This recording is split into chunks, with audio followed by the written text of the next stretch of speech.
Another practical point is significance tests are a bit different in mixed models. They're based on, I won't sort of show exactly how they're calculated, but they're based on something called Wald F and T tests. Some more basic packages will do Wald chi-squared tests, but these sort of are making assumptions and approximations. It's better if you can to do F or T tests. Very similar to the F or T tests you would get from an analysis of variance or a regression.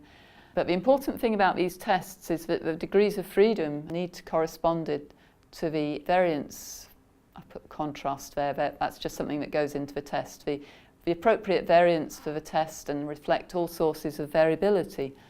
So for balanced or complete data, it's going to be quite straightforward, and the denominator degrees of freedom for the F test is going to correspond to either one of the random effects fitted or to the residual. So things are quite simple then.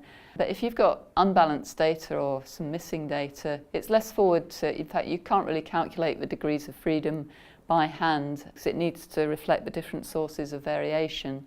And there is an approximation available due to someone called Satterthwaite. That's been around. Approximation dates back to a publication in the 1950s, but it's still used as the main one used now. And that gives you different degrees of freedom. So really, for now, I just want to highlight you will get these odd-looking degrees of freedom, which are not an integer number. They're going to be, that's because they're calculated from the different sources of variation.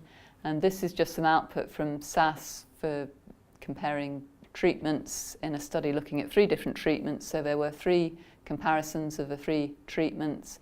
And the comparisons all have slightly different degrees of freedom because there were a different number of patients receiving the different treatments in the study. And the overall test of treatments, likewise, well, it says 25 here, that wouldn't be exactly an integer number either. That'll need to be calculated from the different, using that Satterthwaite's approximation.